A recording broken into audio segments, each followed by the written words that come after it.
la mayor parte de ellos árabes,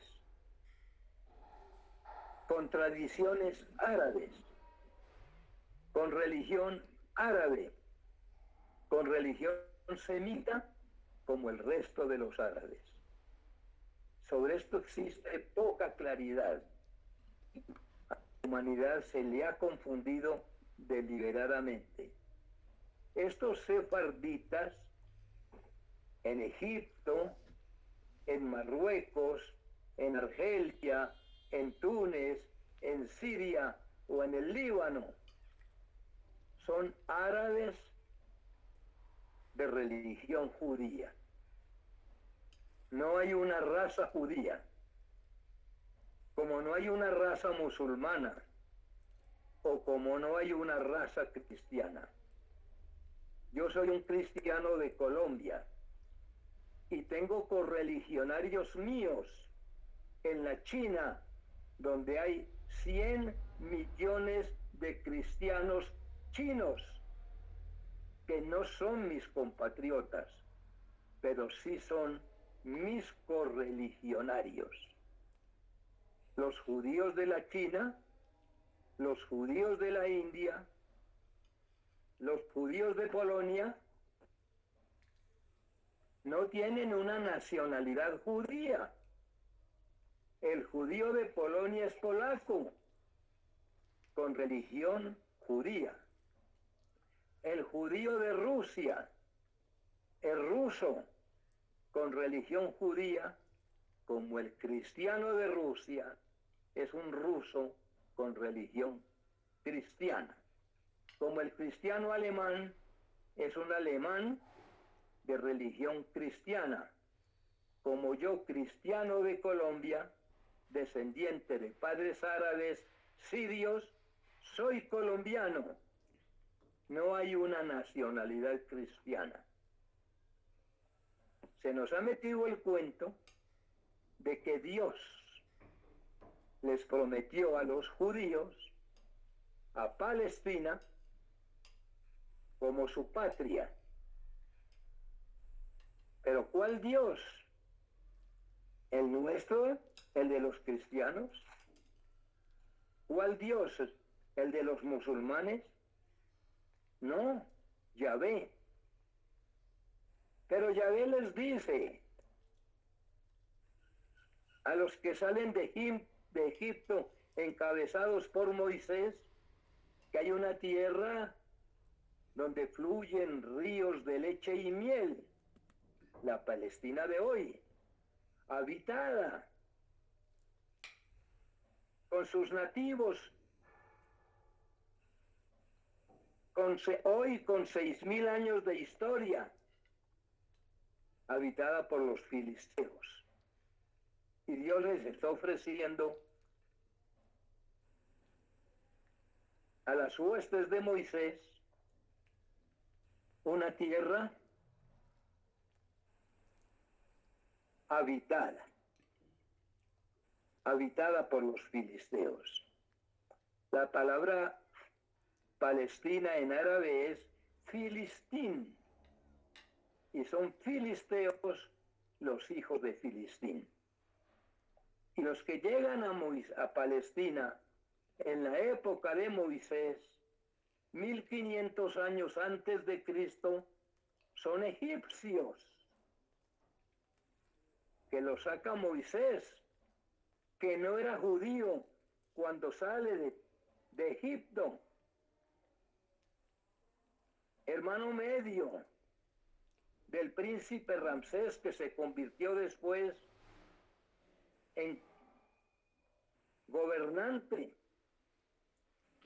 de Egipto, criado en el palacio real con Ramsés I, y traiciona a su familia, se pone a la cabeza de los esclavos.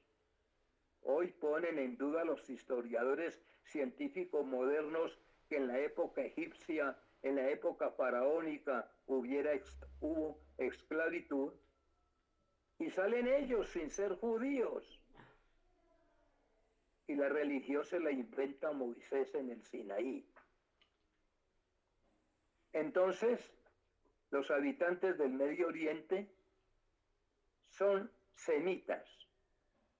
Los árabes del Medio Oriente son semitas, sean musulmanes, sean cristianos, hay ciudades cristianas, o sean judíos, porque hay árabes de religión judía. Sobre esto no puede haber equívocos. Y ese árabe del Medio Oriente, como lo dije atrás, cuando se extiende por el norte de África, hablemos de Oriente hacia Occidente, Egipto, la Libia de hoy, Túnez, Argelia, Marruecos, Mauritania, toda esa región se vuelve región árabe. Una mezcla de razas, árabes semitas con los originarios, la mayor parte de ellos de raza negra. Y gran parte de los españoles de hoy son descendientes de árabes. Aquí en Colombia, muchos de los apellidos colombianos, como en la Argentina o como en México, tienen apellidos árabes, y el colombiano con apellido árabe ignora que es descendiente de los árabes e ignora el argentino o el mexicano con apellido árabe que es descendiente de los árabes de España.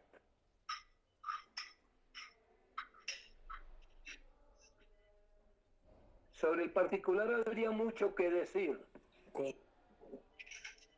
A ver, Alex. No, doctor Cromley, tranquilo, continúe, por favor.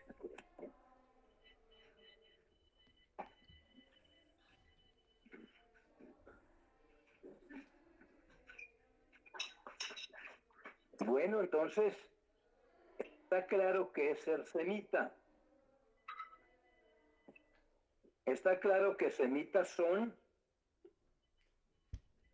los que son musulmanes en el Medio Oriente, en el norte de África, en muchos países del área, del Asia, y en algunos países del Oriente Europeo. Los turcos, por ejemplo, son musulmanes, pero no son semitas. Turquía, que tiene una historia hermosa,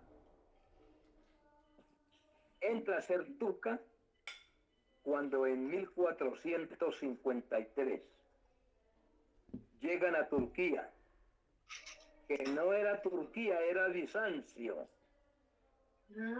Llegan desde Uzbekistán, los turcos se apoderan de Turquía y Turquía se convierte toda, se vuelve musulmana. Estos son musulmanes que no son semitas. ¿Qué me va a decir Alex?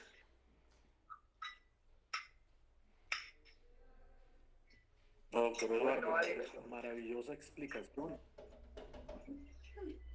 ¿Me oye? Sí, lo estoy escuchando. Perfecto, le decía que maravillosa explicación y maravilloso paneo, porque es muy vigente el día de hoy, en el cual el sionismo intenta confundir a la gente, intenta engañar a la opinión pública, haciendo creer que judaísmo y sionismo es lo mismo y que los únicos semitas serían ellos, y sobre esa base crearon obviamente de manera artificial el Estado de Israel. Una apreciación maravillosa y sobre todo que tiene la mayor relevancia del caso. Y en ese sentido, valdría la pena recordar esos aportes sociales, culturales, históricos que este Medio Oriente tan rico como usted nos ha presentado ha hecho a Occidente. Hizo a España, hizo a Francia, hizo a Alemania, hizo al Reino Unido, afectó o influyó también en América Latina. Pero en concreto me gustaría ponerle un tema que yo sé que es de sus temas preferidos, y es esa influencia o ese aporte de esas grandes mujeres que hicieron parte de esa historia árabe. Sería una lista interminable, pero que sin duda alguna, yo sé que usted disfruta mucho charlar o charlando de esas mujeres y esos aportes. Lo escuchamos. Perfecto, estamos escuchando. Antes de entrar en el nuevo tema que usted me propone, tendría que decirle a la audiencia que hay unos conceptos que la gente los confunde y deliberadamente los intereses nos han llevado a la confusión. Una cosa es ser semita, otra cosa es ser judío, otra cosa es ser sionista y otra cosa es ser israelí.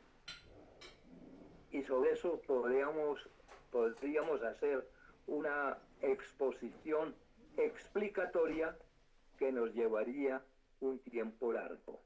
El sionismo nace hacia 1800 con el interés de apoderarse de algún territorio del mundo y llevar allá a los judíos de Europa perseguidos, nunca por los musulmanes, porque los judíos de Europa que crean el sionismo y que comienzan a buscar un territorio para establecerse en él y que inicialmente para ellos el territorio no era Palestina, los judíos de Europa perseguidos por los cristianos europeos, nunca en el Asia Menor ni en el norte de África por los musulmanes, los judíos de Europa deciden en los congresos de Basilea de 1895 hasta 1905 buscar un territorio donde establecerse para huir de la persecución cristiana. Y cuando hablamos de la persecución cristiana hablamos de la europea, porque el conflicto fue siempre entre judíos y cristianos y nunca, como se nos ha hecho creer, entre judíos y musulmanes. Y cuando hablamos de persecución europea, hay una parte oculta, un gran interrogante. ¿Por qué la persecución? ¿Qué causó esta persecución? Pero dejemos este tema para otra oportunidad y entremos a desarrollar el tema que usted nos propone. Claro que la sí. La mujer árabe en la historia, semita, no judía, por supuesto, semita, nos da para mucho tiempo. La primera etapa de la vida de la humanidad, las etapas intermedias y la vida moderna. Ocupémonos apenas de unas 5 o 6 mujeres importantes, de los inicios, unas de ellas, de la vida de la humanidad, y otras más próximas, de hace aproximadamente 2000 años. Podríamos comenzar hablando de la reina de Saba.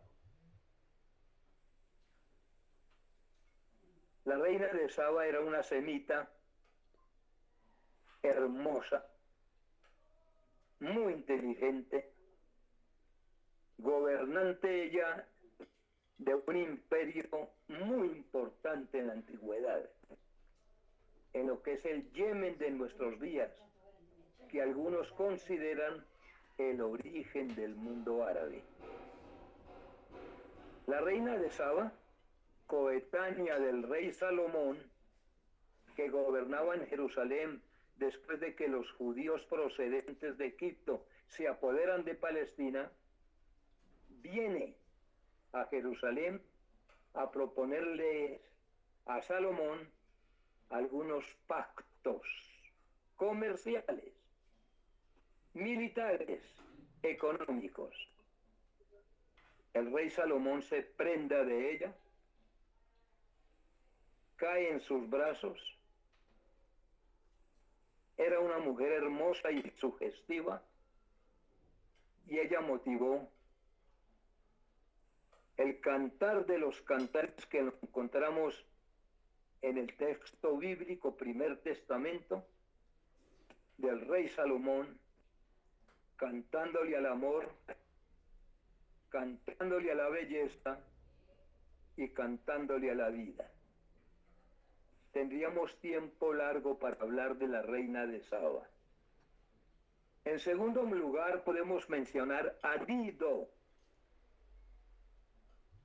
libreza, pero hablando en términos de nuestros días, de la vieja Fenicia, allá en el Medio Oriente, en el mundo semita árabe. Tiene disputas con su hermano por el trono del estado ciudad Tiro. Tiene que huir, se va por el norte de África y va a lo que hoy es Túnez, donde se encuentra con un rey generoso. Hermosa era Dido. El rey generoso le ofrece hospitalidad, le pregunta a Dido qué puede hacer por ella. Enamorado de ella, y Dido le dice: denle un pedazo de territorio donde yo pueda establecerme y establecer mi descendencia. ¿Y de qué tamaño es el territorio que usted pretende?, le pregunta el monarca. El que pueda cubrir con una piel de camello. Muy pequeño, pero os doy gusto. Puedes ser dueña del territorio que cubras con una piel de camello. Con una cuchilla, toma una piel de camello y va sacando un hilo delgado, delgado, tenue. Y regresa donde el monarca y le dice: aquí está con la piel de camello, cúmplame su palabra. Y el rey le dice: extienda la piel de camello y yo os concedo ese territorio. Extendido el hilo, abarcó una porción muy amplia. Allí se estableció.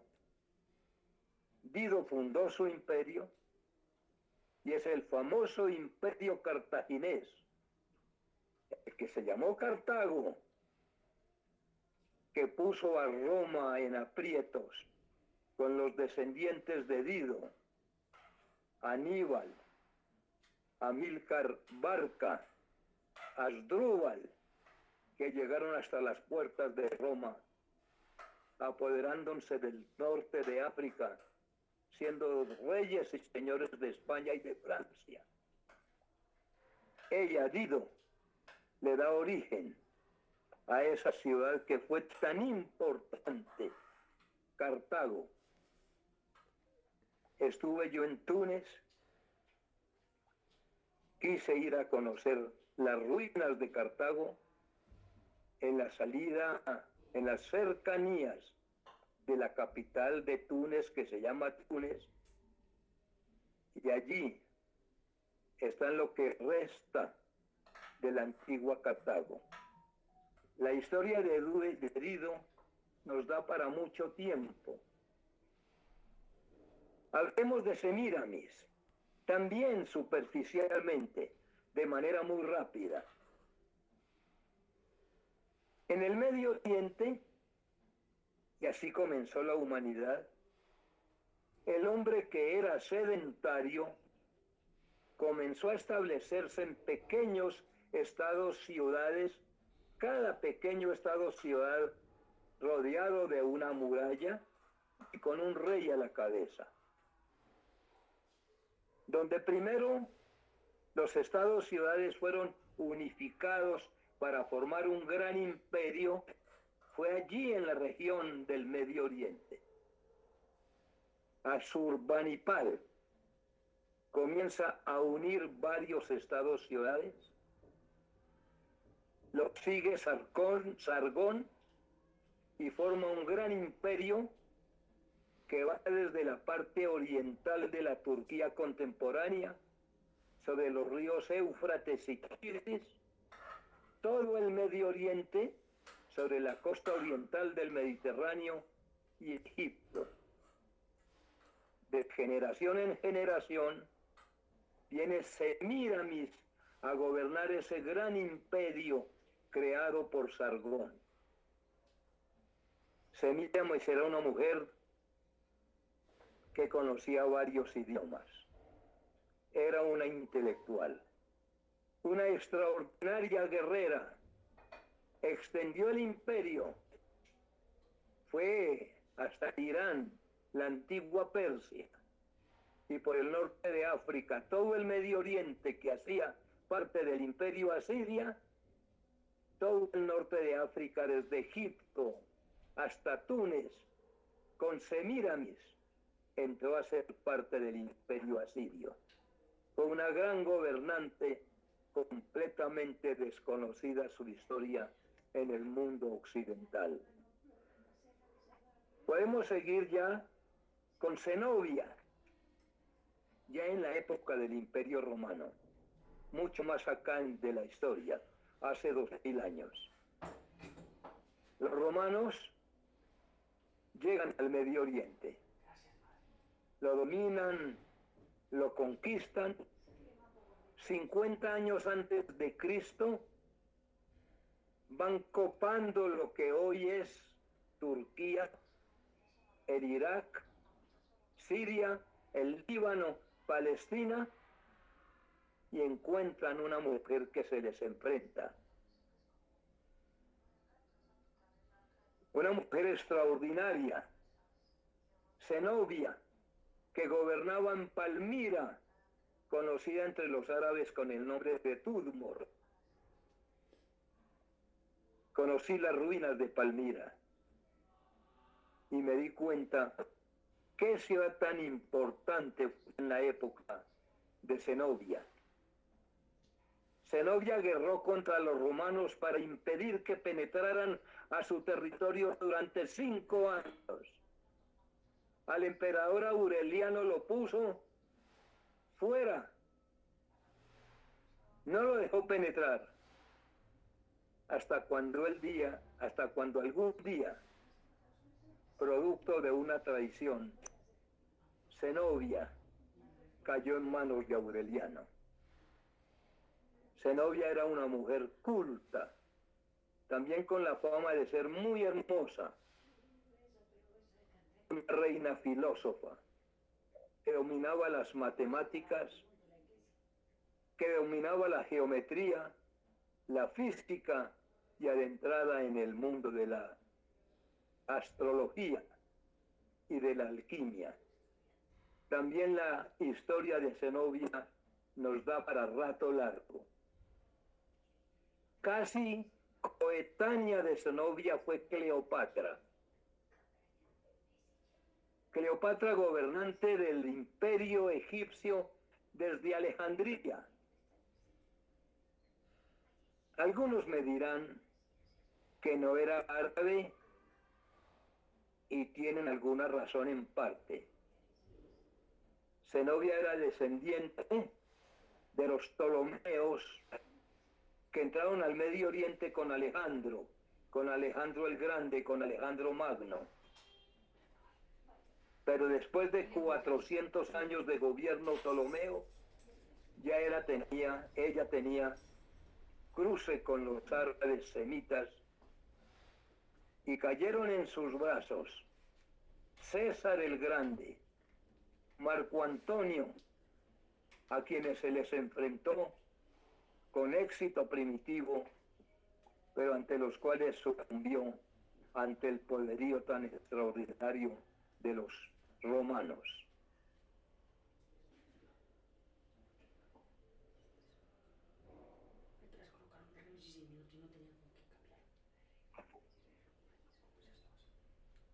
Tenemos después de Cleopatra a Teodora. De Cleopatra diremos pues que como descendiente de los Ptolomeos tenía mezcla ptolomea griega con semita árabe. No era totalmente árabe. Ahora, Teodora. El Imperio Romano se dividió en dos en el siglo III aproximadamente. Teodosio tenía un imperio tan extendido desde lo que hoy es Inglaterra, casi hasta los linderos de Pakistán, que resolvió partirlo en dos. La parte occidental en manos de Honorio y la parte oriental en manos de Arcadio. Cuando el Imperio Romano de Occidente cae en manos de los germanos, los alemanes de nuestros días, llamados los bárbaros por los romanos, germanos que destruyen a Roma, no queda en vida más que el Imperio Romano de Oriente. El Imperio Romano de Oriente, gobernado entonces por Arcadio, hijo de Teodosio. Ese imperio se va separando culturalmente de Roma. Se va convirtiendo a la cultura griega, a la cultura siríaca, y comienza a ser una síntesis de Roma, Grecia y Siria. Bizancio no es Roma. Política y militarmente sí. Culturalmente, con el tiempo, Bizancio va adquiriendo una cultura propia. Los dos emperadores de Bizancio más importantes fueron Constantino en el siglo III. No era romano, era serbio. Y Justiniano, que no era romano, era griego. Con Constantino en el siglo III ocurre un acontecimiento extraordinario en la vida de la humanidad. Su madre, Santa Elena, convertida en santa por el cristianismo, viaja a los santos lugares, hablo del siglo III de nuestra era, va a Belén, va a Nazaret, va a Jerusalén, va en la búsqueda de los restos de la cruz de Jesús, regresa a Bizancio, la capital del Imperio Bizantino, del Imperio Romano de Oriente, convertida ella al cristianismo, influye sobre su hijo Constantino. Constantino duda, tiene que enfrentar en una gran batalla a los vecinos que lo asediaban, y él prometió que si ganaba esa batalla se convertiría al cristianismo. Al haber ganado la batalla se convirtió al cristianismo.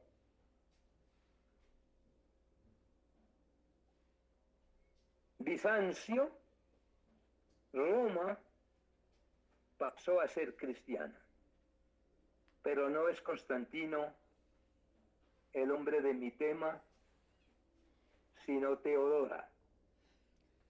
2 siglos después entró a gobernar el Imperio Romano de Oriente a Bizancio, Justiniano el Grande. Se enamora desesperadamente de una egipcia semita árabe.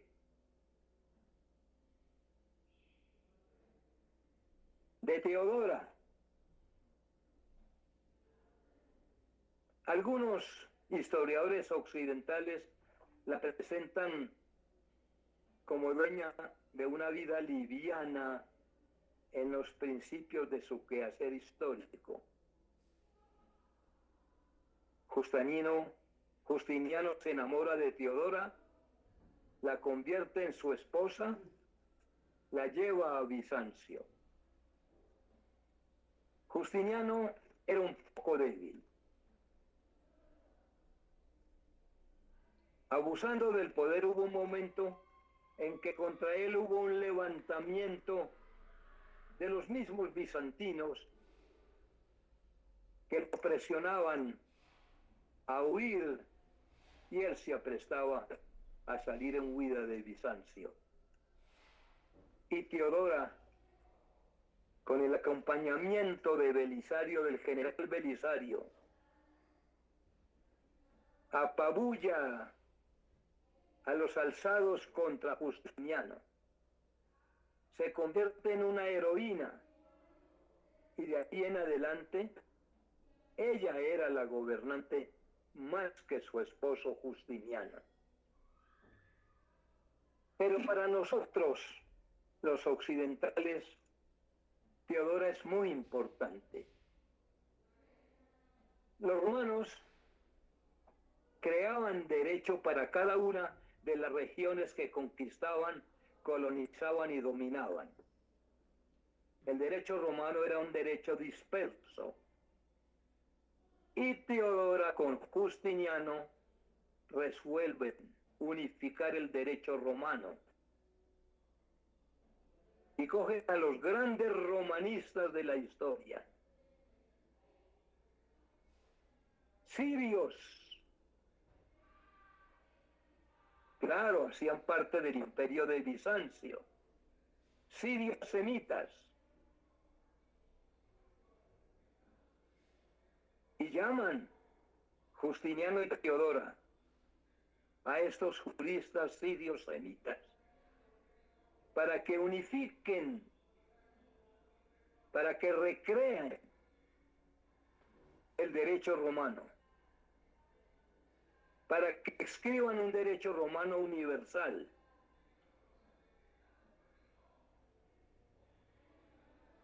Comisionan a Modestino, un sabio jurista damasquino, y el derecho romano que hereda Europa de Justiniano y de Teodora, a través de Francia, convertida con Napoleón el derecho romano en derecho francés, y traducido por don Andrés Bello, el venezolano, radicado y vuelto un hombre importante en Chile, al idioma castellano, alimentado por Andrés Bello. Es el derecho nuestro, el derecho de Occidente, y es el derecho que rige en Colombia. Miren la conexión entre Teodora con nosotros los colombianos, que tenemos nuestro derecho civil y nuestro derecho político, que es el derecho de los romanos, que lo enseñamos en los 2 primeros años en las facultades de derecho, un derecho redactado por sirios al servicio de Teodora y de Justiniano. He hablado muy superficialmente de 6 mujeres semitas del Medio Oriente de hace 2000 años, las más próximas, y hacia atrás, mujeres importantes desde hace 3000 o 3500 años.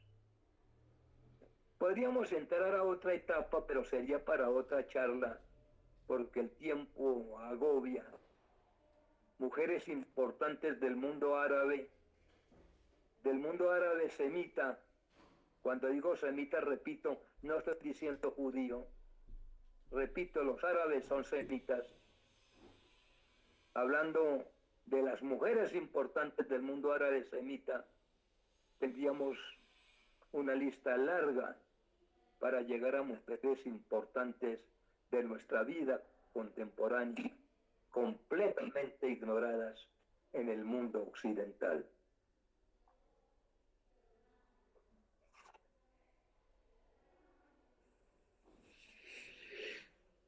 Espectacular secuencia, espectaculares temas, doctor Eduardo. Me sumaría incluso a otro tema más, o a otros 2 temas más, para poder compartir con usted estas charlas geniales. Uno que yo sé que a usted lo apasiona, que es los aportes de ese Medio Oriente a la cultura y a la civilización occidental. Que usted nos hace un abrebocas con el derecho, pero yo sé y sé porque le he escuchado esa charla, la majestuosidad de todos los otros aportes que el mundo árabe ha hecho a lo largo de la historia a Occidente, al punto que no pudiéramos hablar de una modernidad en Occidente sin esos aportes árabes. Incluso aquí, nosotros, en Colombia, con nuestro nombre original de raíces árabes, esa nueva Granada, recordando esa Granada arabo-hispánica, o Antioquía, o esas historias fascinantes que usted nos ha contado en algunas ocasiones sobre la influencia árabe en los conquistadores españoles y en general en la composición de estas regiones en América Latina. Sin duda alguna son temas fascinantes y fascinantes que hemos aprendido de la mano de usted. Y hay un segundo tema que yo sé que también le gusta y es esa generosidad, esa amabilidad árabe, sobre todo representada en un gran personaje de la historia que es Saladino, que es un personaje mágico, es un personaje supremamente llamativo en lo político, en lo social, en lo histórico, y que es justamente uno de sus grandes intereses. No sé si antes de pasar a las preguntas, eh, quisiera hacer un comentario en relación justamente con esos temas propuestos que yo sé que le gustan a usted muchísimo.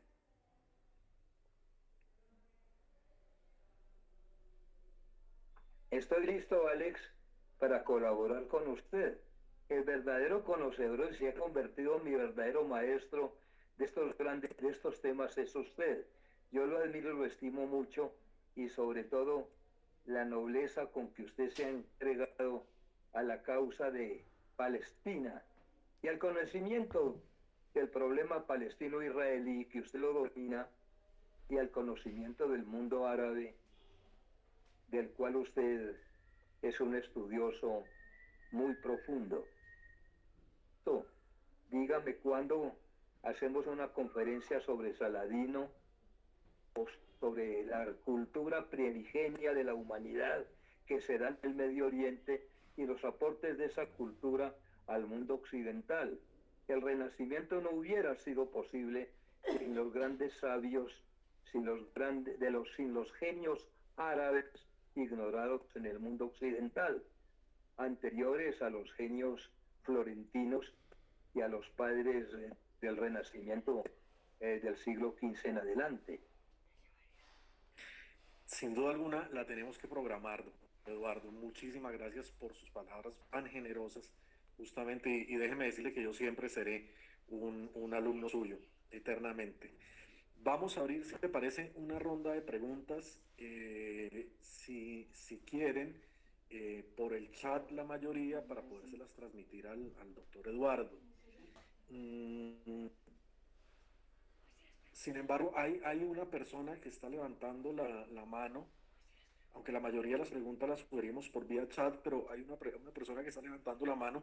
Si la quiere hacer con micrófono abierto, doctor Eduardo, le van a hablar desde Estados Unidos, desde Washington. Hugo Galindo. Hugo, lo escuchamos. Gracias. Doctor Eduardo, una felicitación enorme por la claridad de su presencia, de su presentación y por despertar en nosotros los que tenemos corazón y amor por el pueblo palestino. Gracias por la presentación del día de hoy y ojalá programe nuevas presentaciones en el futuro. Quiero hacerle una pregunta. ¿Tiene usted alguna de sus presentaciones, de sus charlas o alguna de sus escrituras en algún libro, en algún en YouTube o en algún otro medio que podríamos revisar y estudiar más a fondo? Gracias. Sí, tengo muchos escritos y oralmente también muchas grabaciones que las pueden conseguir ustedes. Pero cuénteme, Hugo, ¿qué hace usted en los Estados Unidos? ¿Cómo me alegra oírlo? Bueno, yo soy colombiano de un pequeño pueblo cerca de Bogotá que se llama Fusagasugá. Soy psicólogo y vine por cuestiones de la fortuna con una beca a estudiar a los Estados Unidos. Saqué una maestría en una universidad americana, luego regresé a Colombia y trabajé como profesor en la Universidad del Norte en la ciudad de Barranquilla. Y estando en Barranquilla, el Departamento de Educación me contactó y me ofreció venir a trabajar en los Estados Unidos, donde necesitaban un psicólogo bilingüe para trabajar en la ciudad capital de los Estados Unidos. Y acabo de completar 40 años de vivir en los Estados Unidos, pero no he dejado de ser colombiano completamente. Su idioma es castellano, perfecto. No, usted es uno de los colombianos que en el exterior han puesto tan en alto nuestro país. Intelectuales extraordinarios. En el mundo de la ciencia tenemos compatriotas allá, entre ellos usted, que han puesto a nuestros compatriotas de acá del interior muy orgullosos de ustedes. Gracias, profesor. Le agradezco su pregunta. Doctor Eduardo, la doctora Sonia Martínez Rojano le quiere hacer una pregunta. Ella escribe que si, al igual que ha ocurrido con la historia, sobre todo la historia de Palestina, que si los sionistas también han robado la historia de las mujeres palestinas. Es la pregunta de la doctora Sonia Martínez. ¿Qué opina? El manto que han cubierto, con el cual han cubierto la verdad del mundo oriental, concretamente del Medio Oriente y más precisamente de Palestina, nos ha llevado a los occidentales a ignorar una historia tan importante del mundo árabe y dentro del mundo árabe de la martirizada Palestina. Todo el mundo está creyendo que los judíos han regresado, que no han regresado a Palestina porque es su patria. Primero, esos europeos que han ido a Palestina, Ben Gurión, Begin, Netanyahu, no han regresado porque nunca estuvieron allá. Son judíos de Europa que se han apoderado de la tierra de los verdaderos dueños. Mujeres palestinas muy importantes, grandes poetisas, en el mundo de la ciencia, mujeres extraordinarias, en las luchas por la liberación y retoma de su verdadero territorio, se han destacado mujeres muy valerosas. Hay un manto de desconocimiento. Repito, como lo dije inicialmente, la verdad ha sido secuestrada y el mundo de la mentira ha sido convertido en verdad. Palestina es un país con 6.000 años de historia. La historia de Palestina es muy importante en la vida de la humanidad. Allá nacieron las 3 grandes religiones monoteístas. Allá nacieron.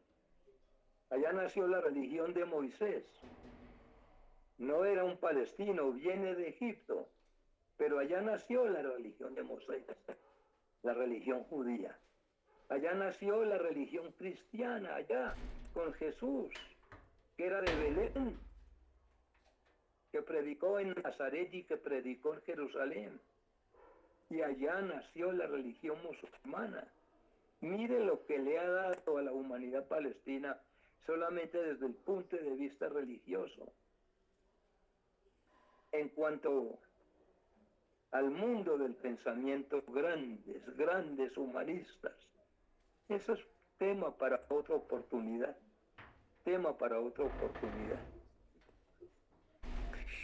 Me sumo a su observación, incluso me hace recordar que el apellido original de Ben Gurión era Green, su nombre original era David Green, Y así por toda la secuencia de los primeros ministros israelíes, cada uno tiene un nombre de Europa Oriental, incluso el apellido Netanyahu, el apellido original es Mileikowski, un apellido de Europa Oriental, polacos, rusos, bielorrusos, la mayoría de ellos. Doctor Eduardo, antes de pasar a la pregunta de Ángela María. Muchas gracias, maestro, muchas gracias, Alex, por la respuesta. Mi doctora Sonia, muchas gracias. Antes de pasar a la pregunta de Ángela María, que ella quiere saber un poco más sobre los házaros a propósito de esta influencia de Europa Oriental sobre el sionismo, quiero transmitirle los saludos del embajador Ibrahim Malseven, que es un gran amigo justamente suyo, fue embajador aquí en Colombia, y le está enviando un saludo en este momento por el chat del embajador Ibrahim.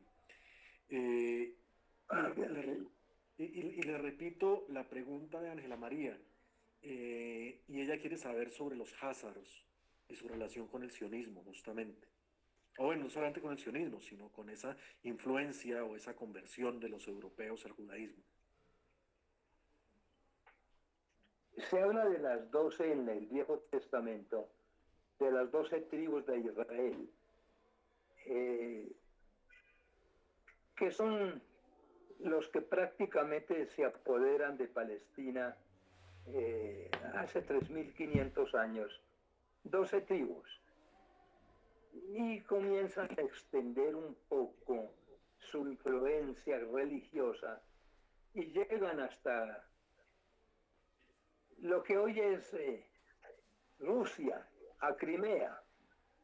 Llegan con su religión y logran en Crimea convertir a su religión a un príncipe de Hazaria. Y ese es el origen, esa es otra conferencia larga, el origen en gran parte del judaísmo europeo. Un judaísmo que tiene su raíz ya no en Palestina, que a su turno los palestinos judíos no tienen su raíz ahí, sino su raíz en Egipto. Tienen su raíz los europeos en esa región de Crimea, con la que se conoce con el nombre de la 13ª tribu, que no hacen parte, por supuesto, del grupo de Jacob, sino que son europeos, eslavos, convertidos al judaísmo, y que lo llevan, su judaísmo un poco modificado, lo llevan hacia Europa, hacia el occidente. Y los judíos europeos, son hijos de esa 13ª tribu. No tienen originariamente sus raíces en el judaísmo mosaico. Ese es otro tema para largo y no creo que deba extenderme mucho para no aburrirlos. Mi saludo al embajador. Cómo le agradezco tener noticias suyas. Lo recordamos y nos ha hecho mucha falta en Colombia. Carísimo maestro Eduardo, no sé si me escuchas, estoy en Brasil y me quedé muy alegre ayer al saber que tú estás y estás bien. Y gracias a Dios debe hacer que dio esta buena noticia para mí. Yo me acuerdo mucho de usted, lo queremos mucho. Usted ha sido muy cercano a nosotros y cómo me alegra saber de usted. No, yo sigo muy bien. Gracias. Felicidades, Eduardo. No quiero interrumpir mucho. Gustaría mucho que me mande los contactos para hablar ya con calma en otra ocasión. Saludos a la familia y a todos los oyentes que están participando. Muchas gracias. A su esposa también la recordamos mucho y la queremos mucho. Un saludo muy especial para ella y un abrazo que va desde el corazón. Eso lo transmito. Muchísimas gracias, muy amable. Doctor Eduardo, le van a hablar desde Argentina. En Argentina, nuestra embajada y también los argentinos muy generosamente se han sumado al tema palestino. Y hay un grupo de DAP que justamente que trabaja de la mano con nuestra embajada en Argentina, y ellos que están levantando la mano quieren hacerle una pregunta. No sé quién del grupo quiera hacer esta otra pregunta, y con esto iríamos a las últimas dos y cerraríamos por el día de hoy para programar más sesiones en el futuro. Amigos de Argentina, los escuchamos. Bueno, para todos un abrazo muy cordial. Estoy muy contento de que me haya sido ofrecida esta oportunidad. He tenido con los paisanos de la Argentina, como los de Chile, en todo el continente, amigos muy cercanos, porque yo hice parte durante mucho tiempo de las directivas de FEARAB y tuve que la Federación de Entidades Árabes de América, y tuve oportunidad de conocer gente originaria de los países árabes muy cercanas a mis afectos, a mis recuerdos y mi amor, en Chile, en el Paraguay, en Venezuela, en los Estados Unidos inclusive, donde yo estuve en los Estados Unidos en el 5º Congreso, aproximadamente en el 5º Congreso, y en gran parte de los congresos de la época en que yo me movía dentro del FEARAB, siempre pronuncié conferencias sobre los derechos del pueblo palestino, sobre el conflicto árabe-israelí, sobre el mundo árabe, sobre su cultura y sobre sus aportaciones a la cultura occidental, en gran parte ignoradas. Me estoy encontrando ahora con gente muy cercana a mí. Eso me emociona inmensamente. Para el embajador que dice que me encuentra muy bien, pues gracias a Dios, con mis 96 años de edad, intelectualmente estoy en vida, pero en vida cultural. Siempre dentro del mundo del conocimiento. Usted es un ejemplo, sin duda alguna, Eduardo, en lo intelectual, en lo humano y en lo físico, en todos los que de una forma u otra estamos trabajando justamente por Palestina y por un mundo mejor y por el Medio Oriente en general. Mi doctor Eduardo, le envían saludos también desde el Hogar Árabe Argentino de Berisso. Mabel Hassan Salim me escribe. Bien, en general, yo creo que la gente ha estado muy contenta con su presentación, muy agradecida. Yo creo que recojo el interés colectivo cuando pedimos una nueva charla. Vamos a programarla, ahora que terminemos, charlamos ya un poco más en detalle y organizamos un nuevo espacio con usted. Estas charlas son maravillosas y en estos días vienen perfectas, en estos días de cuarentena y de afanes en cada uno de nuestros países, nuestras ciudades, vienen perfectas para pasar una tarde entre amigos. Doctor Eduardo, muchísimas gracias. A todas las personas que nos acompañan, muchísimas gracias. Recuerden ustedes, las personas que se conectan por primera vez, que la Embajada de Palestina en Colombia ha venido realizando desde hace unos 2 o casi 3 meses las tertulias los días lunes y los días miércoles a las 2 de la tarde hora de Colombia sobre diferentes temas de Palestina. Las personas que estén interesadas en acompañarnos, por favor pueden inscribirse en el correo centroestudiosarabes.colombia@gmail.com y desde allí van a recibir los respectivos enlaces para conectarse cada lunes y cada miércoles. Amigos todos, muchísimas gracias. Doctor Eduardo, como siempre, un honor, un espacio maravilloso e infinitas gracias. Un abrazo muy cordial, Alex. Muy agradecido por ofrecerme esta oportunidad. A usted, sí, señor. Nos vemos entonces el próximo lunes festivo. Nos vemos el próximo lunes festivo, por favor, las personas que estén interesadas. Muchísimas gracias. Un abrazo para todos. Hasta luego y gracias. Gracias. Seré comprometido para el lunes.